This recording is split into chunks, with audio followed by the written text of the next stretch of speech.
தந்தை, மகன், தூய ஆவியாரின் பெயராலே ஆமேன். இயேசு கிறிஸ்துவின் அன்புமிக்க சகோதர சகோதரிகளை உங்கள் அனைவருக்கும் கிறிஸ்து இயேசுவின் அன்பு கடந்த வணக்கத்தை தெரிவித்துக் கொள்கின்றேன். இந்த நற்செய்தி பாகமானது மத்தேயு நற்செய்தி 1ஆம் அதிகாரம் 1 முதல் 17 வரையுள்ள திருவாக்கியங்கள். இங்கு நாம் பார்க்கின்றோம் இயேசுவின் மூதாதையர் பட்டியல். இந்த இயேசுவின் மூதாதையர் பட்டியலில் பெண்களுக்கு முக்கியத்துவம் கொடுப்பதை நாம் பார்க்கின்றோம். இந்த நற்செய்தி வாசகத்தில் 4 பேர், பெண்களுடைய 4 பேர், ஒன்று தாமார், 2வது ராகாபு, 3வது ரூத்து, 4வது அன்னை மரியாள். இந்த 4 பேரும் மீட்பின் வரலாற்றில் முக்கிய பங்கு வகித்தவர்கள்.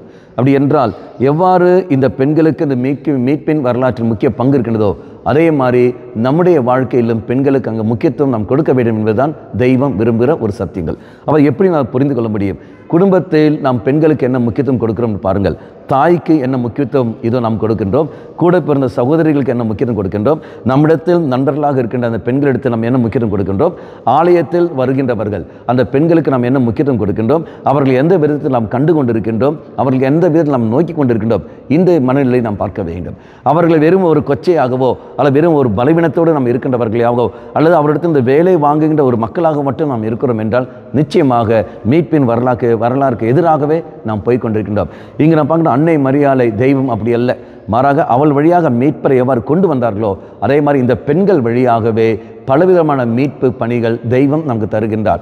தாய் வழியாகவும் கூட பிறந்த சகோதரிகள் வழியாகவும் நம்முடைய ஆலயத்தில் இருக்கின்ற நபர்கள் வழியாகவும் அதே சமயம் நம் கூட பழகின்ற நண்பர்கள் வழியாகவும் அந்த பெண் நண்பர்கள் வழியாகவும் தெய்வம் பல நன்மைகள் நாம் செய்து கொண்டு வருகின்றார். அப்படி என்றால் அதை நாம் உணர்ந்து கொள்ள வேண்டும் என்றால் தெய்வத்துடைய உணர்வுக்கு நாம் கடந்து வர வேண்டும்.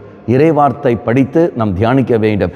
மரியாளை பற்றி நாம் தியானிக்க வேண்டும். அவ்வாறு மரியாளை பற்றி தியானிக்கிற சமயத்தில் அந்த பெண் ஆனவள் எப்படி செயல்பட்டால், எப்படி தெய்வத்துக்கு ஒத்துழைப்பு கொடுத்தாலோ அதே மாதிரி நீங்களும் நான் ஒத்துழைப்பு கொடுக்கிற சமயத்தில் அவருடைய மனநிலைக்கு ஏற்றபடி நாம் போக முடியும். சிந்தித்து பார்ப்போம். தெய்வம் நமக்கு பெண்களை தந்திருக்கின்றார். நம்முடைய குடும்பத்தில் நம் தாயை தந்திருக்கின்றார். அந்த உணர்வு, அந்த தாயுடைய உணர்வு நாம் எப்போ நாம் உணர்கின்றோமோ அந்த நொடியிலேயே மற்றவரிடத்தில் நம்மளால் உணர்வோடு பகிர்ந்து கொள்ள முடியும். சிந்தித்து பார்த்து அதுக்கான பதிலை நாம் கொடுப்போம். கண்களை மூடிக்கொள்ளுங்கள். நல்லவனாய தெய்வமே, மீட்பின் வரலாற்றில் பெண்களுக்கு நீ முக்கிய பங்கு நீ வகித்தீர். அதேபோல் என்னுடைய குடும்பத்திலும் நீ பெண்களுக்கு அங்கு முக்கியத்துவம் கொடுக்கின்றீர்.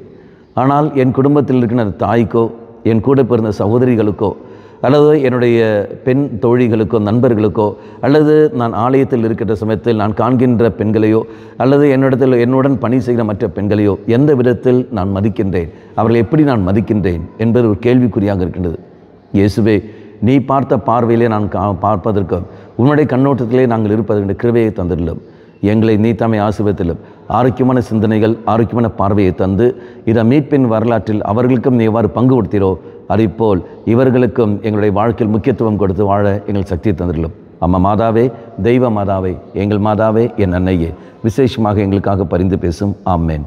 தந்தை, மகன், தூய ஆவியாரின் பெயராலே ஆமேன்.